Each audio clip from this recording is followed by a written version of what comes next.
Assalamualaikum warahmatullahi wabarakatuh, teman-temanku. Jumpa kembali kita di Al-Ayubi Channel. Salam satu Tuhan, salam akal sehat.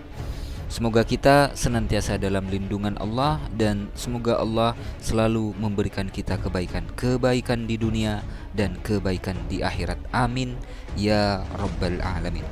Teman-teman, yang nampak di layar ini adalah channel YouTube-nya orang Kristen. Lihat teman-teman, thumbnailnya seperti apa? Tantangan untuk polemikus muslim, katanya seperti itu teman-teman. Ya, ini menarik ini. Dia yang akan menampol kita, atau kita yang akan menampol dia, atau dia atau orang ini akan ditampol oleh saudara Kristennya sendiri. Seperti apa videonya? Langsung saja kita simak bersama. Nah, ini dia orangnya teman-teman, ini dia videonya, kita simak ya. Saudara sekalian, bulan Desember selalu menjadi bulan-bulanan ya oleh beberapa polemikus muslim. Perdebatan seputar Natal selalu ramai dibicarakan dan diserang. Salah satu yang paling sering itu adalah kapan Yesus lahir. Ini kemudian dikaitkan dengan kelahiran Dewa Matahari pada 25 Desember. Sehingga 25 Desember dikaitkan dengan Dewa Matahari. orang Kristen itu dituduh mengadopsinya menjadi kelahiran Yesus Kristus, atau yang disebut oleh Irina Handono sebagai Nabi Isa. Coba kita dengarkan dulu pernyataan Irina Handono berikut ini. Yang diperingati tanggal 25 Desember itu adalah kelahirannya Dewa Matahari. Nah, mengapa Dewa Matahari kemudian dipakai sebagai peringatannya kelahirannya Nabi Isa yang oleh mereka disebut Yesus? Peristiwanya ketika rakyat Romawi masih beragama politisme paganisme. Hal ini berlangsung sampai abad ke-4. Jadi kelihatannya Irina Handono mau mengidentikan antara Nabi Isa yang mereka percaya itu dengan Yesus Kristus, sehingga dia menyamakan antara kelahiran Yesus Kristus dengan Nabi Isa dalam Al-Quran. Nah, Oke, poinnya bukan Nabi Isa adalah Yesus atau Yesus adalah Nabi Isa. Poinnya bukan itu. Tapi poinnya teman-teman, poinnya adalah benarkah 25 Desember ada kaitannya atau ada hubungannya dengan kelahiran Dewa Matahari? Kita simak videonya di sini. Iya, kita simak di sini ya. Mohon disimak sampai selesai agar tidak gagal paham ya. Beliau adalah Pendeta Esra Soru. Oke, kita simak. Dan karena itu saudara-saudara, maka memang tanggal kelahiran Tuhan Yesus itu tidak pasti. Tidak ada orang yang tahu persis kapan Tuhan Yesus dilahirkan. Tapi kalau memang orang tidak tahu persis kapan Tuhan Yesus dilahirkan, mengapa ditetapkan 25 Desember? Ini yang saya bilang tadi, ada hubungannya dengan perayaan kafir. Perayaan kafir yang dimaksudkan di sini adalah perayaan Dewa Matahari. Wow. Kenapa ditetapkan 25 Desember? Karena ada hubungannya dengan perayaan Dewa Matahari. Siapa yang ngomong? Orang Islam apa orang Kristen? Orang Islam apa orang Kristen yang ngomong? Orang Islam apa orang Kristen? Ustadz apa pendeta yang ngomong? Pendeta. Ini adalah pendeta. Kita lanjut ya.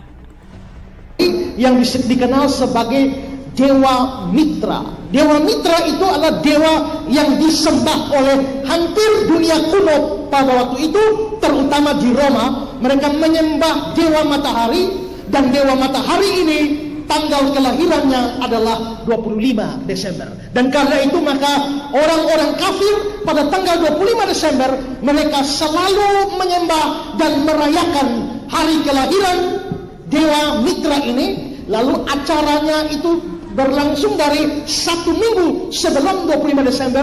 Klimaksnya ada pada 25 Desember. Karena itu disebut sebagai Festival Saturnalia.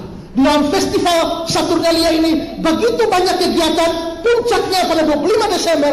Dan pada waktu itu di musim dingin menandai munculnya matahari, maka orang-orang kafir itu membawa lilin-lilin lalu membakarnya di pohon-pohon cemara untuk merayakan dewa hari kelahiran Dewa Mitra itu. Itulah latar belakangnya. Lalu saudara, sepanjang abad-abad pertama, kedua, ketiga, kekristenan ditindas oleh pemerintah Romawi dengan sangat-sangat hebat. Tapi kondisi ini berubah pada abad yang keempat ketika Kaisar Konstantin, Kaisar Roma menjadi Kristen. Ini Kaisar pertama dari Romawi yang jadi Kristen. Karena Kaisarnya menjadi Kristen, lalu Kaisar mengumumkan kekristenan itu sebagai agama resmi bagi Imperium Romawi.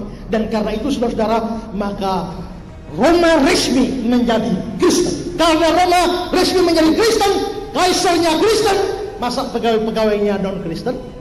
Mereka takut kehilangan jabatan, takut kehilangan kedudukan. Secara politis tidak bagus kalau mereka tidak Kristen, sedangkan Kaisar sendiri Kristen. Maka pada waktu itu masuklah begitu banyak orang kafir menjadi Kristen. Dan gereja mulai saat itulah gereja dipenuhi oleh orang-orang Kristen KTP, di mana mereka sebenarnya orang kafir, tapi KTP-nya lalu menjadi Kristen. Tapi karena biarpun mereka beragama Kristen, tapi sebenarnya pikirannya masih kafir, hatinya masih kafir. Dan karena itu mereka terikat dengan perayaan Saturnalia. Biarpun hari-hari biasa mereka pergi ke gereja, pada waktu 25 Desember mereka selalu pergi kepada Saturnalia Festival untuk merayakan hari kelahiran Dewa Matahari. Ulang seperti itu. Dan saudara-saudara, ini memicu keprihatinan para pemimpin gereja, pada bapak-bapak gereja pada waktu itu. Bagaimana orang-orang Kristen ini pada hari-hari biasa ada di gereja. Selanjutnya 25 Desember mereka ada pada festival Saturnalia. Dan karena itu maka biarpun semua khotbah, semua saran-saran, semua nasihat sudah diberikan, mereka tetap 25 Desember pergi menyembah Dewa Matahari. Lalu para pemimpin gereja mencari solusi. Kalau begini ceritanya, kita harus bikin sebuah perayaan tandingan. Dan perayaan tandingannya jangan kasih di tanggal lain. Karena kalau perayaannya tandingannya kita bikin di Oktober, nanti Oktober mereka ikut, Desember juga mereka pergi lagi di Saturnalia. Karena itu perayaan tandingan itu harus dibuat bertepatan dengan perayaan Saturnalia. Karena itu di sana mereka merayakan kelahiran Dewa Matahari. Tanggal berapa? 25 Desember. Kalau begitu, gereja harus membuat sebuah perayaan yang bertepatan dengan 25 Desember supaya orang harus memilih apakah tetap ada di gereja atau pergi ke Saturnalia. Jadi 25 Desember ditetapkan bersamaan persis dengan tanggal kelahiran Dewa Matahari. Di sana mereka merayakan apa? Merayakan hari kelahiran. Kalau begitu, di sini juga kita merayakan di gereja, kita merayakan hari kelahiran. Di sana hari kelahiran siapa? Hari kelahiran Dewa Matahari. Tapi kita punya Yesus Kristus yang bukan cuma matahari, tapi dia terang dunia. Kalau begitu, di sini kita membuat perayaan hari kelahiran dari Yesus Kristus terang dunia. Tanggal berapa? Dipaskan 25 Desember. Wow. Perayaan 25 Desember adalah perayaan tandingan untuk Dewa Matahari. Wow, ternyata 25 Desember, perayaan 25 Desember adalah perayaan tandingan, ya, sebagai tandingan perayaannya Dewa Matahari. Panik enggak? Ya panik lah, masa enggak gitu kan? Kena tampol kan? Mohon maaf jika ada silap kata, saudara-saudariku. Wassalamualaikum warahmatullahi wabarakatuh.